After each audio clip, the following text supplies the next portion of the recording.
Bonjour à tous.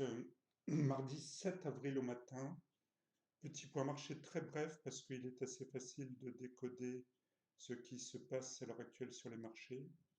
Voici le S&P 500, donc je le rappelle, qui est le marché directeur américain, puisqu'il représente les 500 plus grandes capitalisations américaines.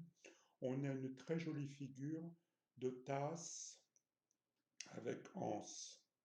Alors, le peu qu'on détaille ça très brièvement, dans ce qu'est nous a enseigné Do, la théorie de Do, on peut avoir un schéma de baisse comme on a eu. Ici, une tasse, donc un plus bas, avec une anse, c'est-à-dire ici, un plus bas plus haut que le dernier plus bas, et par franchissement de la ligne de coup de la tasse avec anse, la validation du sixième alinéa de la théorie de Do, c'est-à-dire un signal ferme de renversement. Là, on a dessiné une tasse avec anse. Donc avec comme projection la hauteur de la tasse à venir. On retrouve cette figure, je dis bien, partout, quasiment, sur tous les indices mondiaux. Ici, on a une tasse avec anse sur le S&P 500 qui est, à mon avis, validée depuis hier. On a la même chose sur le Nasdaq. C'est un peu plus validé encore. Tasse, anse, validation par franchissement de la ligne de coup hier.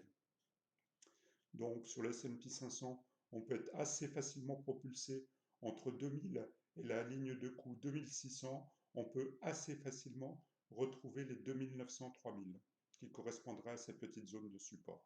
Sur le Nasdaq, on a un très gros potentiel aussi.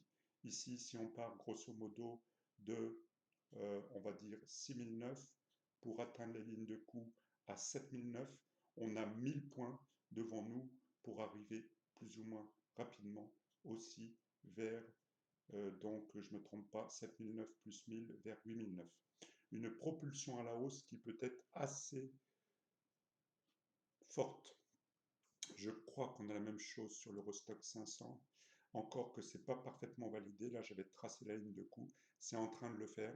Le DAX l'a fait, le DAX l'a fait. Voilà, validation par franchissement de la ligne de coup de la tasse avec anse. Le CAC ne l'a pas fait, il est un peu en retard. Voilà, donc un potentiel de rattrapage éventuel sur le CAC. Voilà, je redis, figure très forte de tasse avec anse inversée. De tasse avec anse, elle n'est pas inversée, elle est inversée quand c'est au sommet, là, elle n'est pas inversée. C'est une tasse avec anse dans le bon sens qui peut propulser plus ou moins rapidement les cours assez hauts. Voilà, j'aime bien que mes vidéos soient brèves, donc j'en arrête là. Vous retrouvez toutes mes informations sur mon site internet, le peu qui s'affiche rapidement, pascaltrichetrading.com, en particulier les formations CPF à l'heure actuelle, mes activités de mentoring, mon blog sur lequel j'ai écrit un article récemment, etc., etc. Je ne veux pas être plus long. Merci pour votre écoute. À plus tard.